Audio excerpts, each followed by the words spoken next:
નમસ્કાર, આપ જોઈ રહ્યા છો 24 કલાક। હું છું દીક્ષિતા। નજર કરીએ મહત્વપૂર્ણ સમાચાર તરફ તો અમદાવાદની ગ્લોબલ સ્કૂલના વાલીઓ આક્રોશમાં। આજે શિક્ષણ મંત્રી ભૂપેન્દ્રસિંહના નિવાસસ્થાને બેઠક। 32 વિદ્યાર્થીઓને સ્કૂલમાંથી પ્રવેશ કરાવશે રદ। એફઆરસીએ નક્કી કરેલી ફીથી વધુ લેવાઈ રહી છે ફી।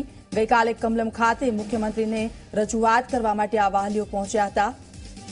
તો અમદાવાદની ગ્લોબલ સ્કૂલના વાલીઓ આક્રોશમાં જોવા મળી રહ્યા છે, કારણ કે એફઆરસીએ નક્કી કરેલી ફીથી વધુ ફી વસૂલી રહ્યા છે આ શાળાના સંચાલકો।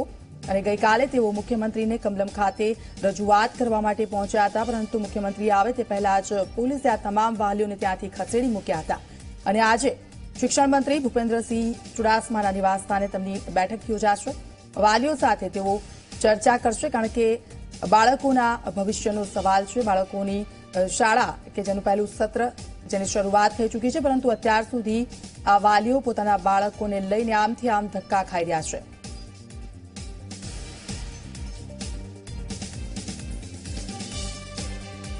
તો ગઈકાલે કમલમ ખાતે મુખ્યમંત્રીના નિવાસસ્થાને તે મળવા માટે પહોંચ્યા હતા, પરંતુ જે રીતે મુખ્યમંત્રી આવે તે પહેલા જ આ વાલીઓને ત્યાંથી ખસેડી દેવામાં આવ્યા હતા।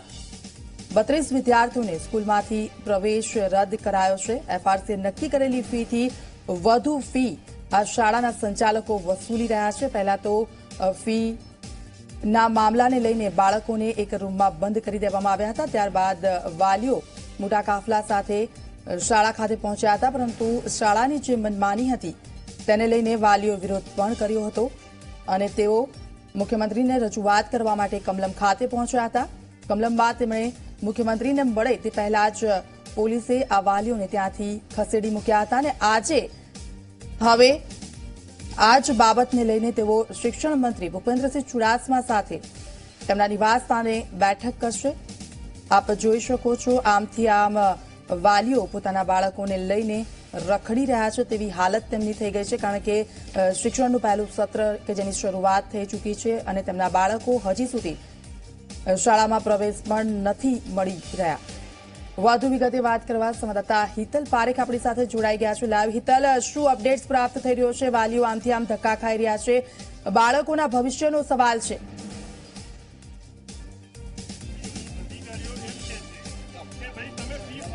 જી ચોક્કસ એવું કહી શકાય કે શાળાની જે એફઆરસી કરતાં પણ વધારે નિયત કરેલી જે ફી છે એ લેવાની ઘટનાના કારણે 32 જેટલા વિદ્યાર્થીઓ અત્યારે હેરાન થઈ રહ્યા છે અને તેના જ કારણે તેઓ અત્યારે શિક્ષણ મંત્રીને મળવા આવ્યા છે।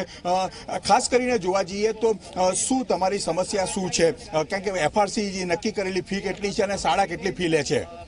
એફઆરસી જે નક્કી કરેલી ફીસ ઓલરેડી પેરેન્ટ્સો બધા આપવા તૈયાર છે, પણ સ્કૂલની મનમાની અને ઉપર લેવલના જે એમના નેટવર્કો ચાલતા હોય એમની મનમાનીના ચક્કરમાં એફઆરસીની ફીસ આપવા માટે તૈયાર, છતાં પણ સ્કૂલવાળા એવું ડિસિઝન લઈને છોકરાઓને ગેટની બહાર બેસાડી દેવા, વાલીઓને એલસીઓ બાય મેલ મોકલી દેવા અને વાલીઓને પરેશાન કરવા કે ભાઈ તમારા છોકરાને લઈ જાઓ, ફીસ નથી આપી, આ તે કે તો રિઝલ્ટ કાર્ડ ના આપવા, આવી અવારનવાર એટલી બધી સમસ્યા વાલીઓમાં અમદાવાદ શહેરમાં વિખરેલી છે અને કોઈ સાથ સહકાર મિનિસ્ટર મંત્રીઓ કોઈ આવતા નથી આગળ। આવે તો થોડુંક સમય સંજોગ આપે કે તમને અમે ટાઈમ આપીએ। આજે એક્ઝામ્પલ ફોર આજે કે ચુડાસમા સાહેબ જોડે 8:30 વાગે અમારી મિટિંગ છે, તો મિટિંગમાં દોરાન અમે શું ડિસિઝન આવશે એ તો અમને બધાને ખબર જ છે। રિઝલ્ટ એ જ આવશે કે અત્યારે ઇલેક્શનનું આચારસંહિતા લાગેલી છે તો તમે આચારસંહિતા પછી આવજો, ડિસિઝન એમને લેવું નથી। પેરેન્ટ્સો બહુ જ અત્યારે પરેશાન છે અને અમારી પેરેન્ટ્સોની હેલ્પ થાય એવી રીતે કેન્દ્ર સરકારને બી અમે રજૂઆત કરીશું। चौक्कस दिगरा, अपना नाम क्या है और कौन से स्टैंडर्ड में आप पढ़ते हो? मेरा नाम श्री है और मैं 3rd स्टैंडर्ड में पढ़ती हूँ, 3rd E। तेरे साथ क्या हुआ स्कूल में? तू गई थी तो क्या हुआ तेरे साथ? जब मैं स्कूल के अंदर गई तब पहले मेरे को रूम के अंदर बिठाया, फिर क्लास के अंदर गई, फिर थोड़ी देर एक टीचर आई। जब मेरा हिंदी पीरियड था तब एक टीचर आई और बोला आपके पेरेंट्स आपको बुलाने आ रहे हैं, तो फिर मैं गई, ठीक है। फिर पेरेंट्स बोल रहे थे नीचे बैठे, तो हमको नीचे बैठे। फिर थोड़ी सी मैम आई थी हमको लेने, फिर क्या हुआ था मैम तो बोला पेरेंट्स बोल रहे थे नो बोलो नो, तो सबने नो बोला। આ પ્રકારે વિદ્યાર્થીઓ સાથે થયું છે, એમના વાલીઓને વાત કરીએ. શું આ ઘટનાક્રમ છે ને અહીંયા હવે રજૂઆત કર્યા પછી તમને શું આશા છે? આવી રીતે નાના બાળકોને જે રીતે માનસિક રીતે હેરાન કરવામાં આવે છે, એટલે સંચાલકો સમાજમાં એક મેસેજ આપવા માંગે છે કે જો વાલીઓ અમારી સામે પડશે તો અમે એ લોકોને હેરાન કરીશું. પરંતુ સરકાર આ બાબતે એકદમ મૂક પ્રેક્ષક બનીને જોઈ રહી છે. આ કોઈ પહેલી સ્કૂલ નથી ગ્લોબલ ઇન્ડિયન. આ પહેલા ઘણી સ્કૂલોના વાલીઓને છોકરાઓને બહાર કાઢી મૂકવામાં આવ્યા છે, એ લોકોને સામેથી એલસી આપવામાં આવ્યા છે. આ બધા જ ગેરબંધારણીય કૃત્ય સંચાલકો કરી રહ્યા છે, છતાં સરકાર તેમને છાવરી રહી છે. કોઈ પણ સ્કૂલ વિરુદ્ધ આજ દિન સુધીમાં કોઈ પગલું લીધું હોય તો વાલીઓને સરકાર જણાવે કે જે સ્કૂલે વિદ્યાર્થીઓના સામેથી એલસી આપી દીધા છે એવી એક પણ સ્કૂલની માન્યતા રદ થઈ છે. સરકારની જવાબદારી બને છે કે વાલીઓની પડખે ઉભા રહીને વાલીઓને ન્યાય આપે. વાલીઓની માંગ છે કે આવી સ્કૂલો એ જુરત જ ના કરી શકવી જોઈએ. બાળકને ભણવાનો મૂળભૂત અધિકાર મળેલો છે, તો શા માટે સંચાલકો બાળકોને બહાર બેસાડવા માટે મજબૂર કરી દે છે?